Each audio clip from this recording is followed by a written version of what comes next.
Hello, Professor Sharon Schroeder here. Today is April 15th, 2023, going over the results for the environmental influences on microbial growth. So I have my tubes here, and let me look at my rubric. So I'm going to go ahead and show and explain the results. I'm going to start off with the S. cerevisiae, and then I'm going in order from the 1% of sodium chloride to the 7 and 15. And here are the results.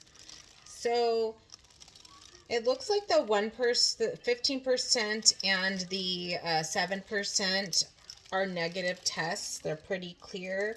We have some turbidity in the 1%.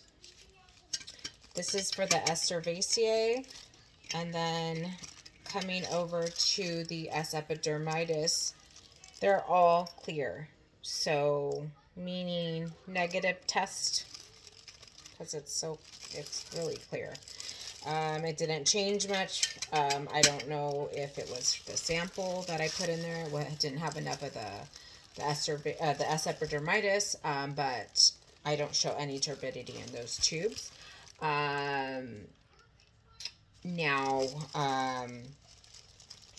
So for this one, the one with the most turbidity, it looked like it thrived the most with the 1% here. So this is the one that had the most results. And I did let these sit for 48 hours. So that's these ones. Those are the results for those. So the S. cerevisiae is the one that showed the most turbidity, and the other ones were showing up as negative tests. Now I have the, let me see here.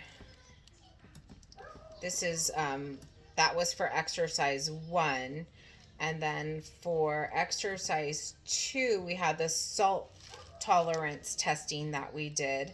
And as I had mentioned, I didn't have enough of the nutrient broth tube, so I did use the MRVP broth tubes. I split them up between the S. cerevisiae and the S. epidermidis, so I used the MRVP broth tubes for the S. cerevisiae. Here again, I have them in order pH 5, pH 7, and pH 9, and they all look the same. They all have the same concentrate of turbidity with a little bit of sediment at the bottom. I don't know if using the MRVP broth had any effect on that.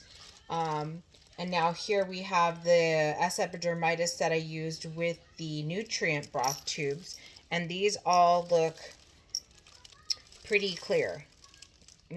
Indicative of a negative test result.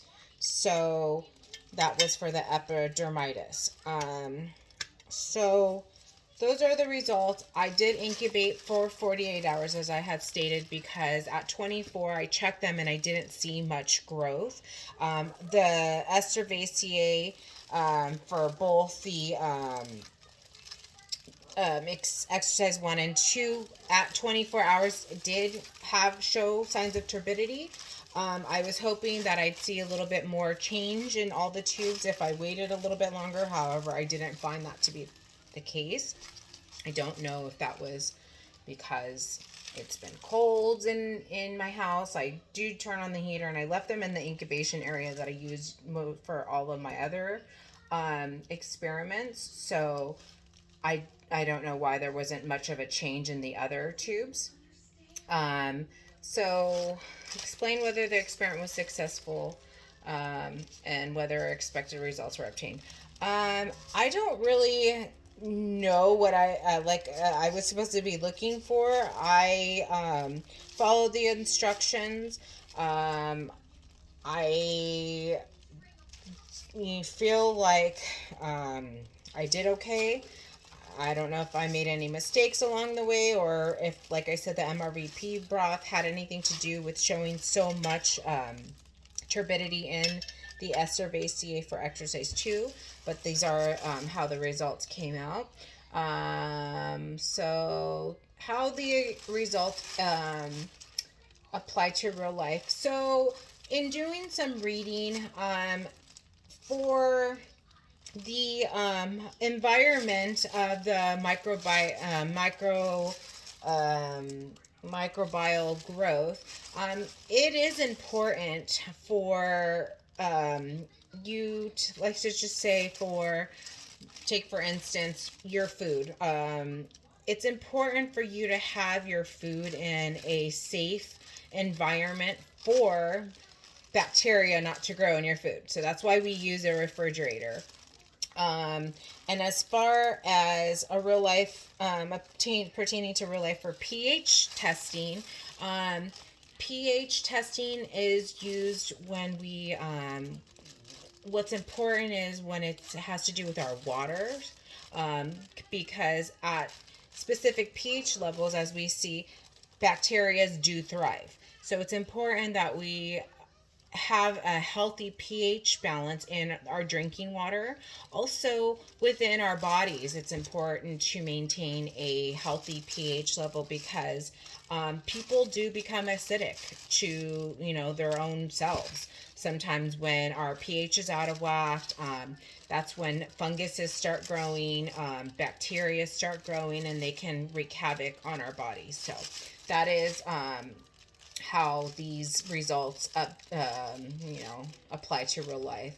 Um, any errors that I had occurred during the experiment, I didn't really experience any real errors. Like I said, I think I don't know if I would have let these sit for another 24 hours, if that would have had any change on the growth in the tubes. It doesn't look like it would have.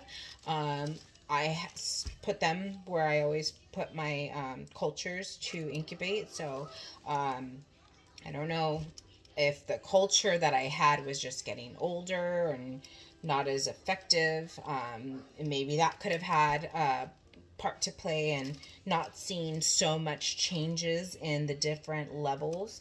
But that's all I can think of. Maybe that could have gone wrong. And maybe a fresher culture could have produced different results. But these are the results for experiment lab 9. Thank you.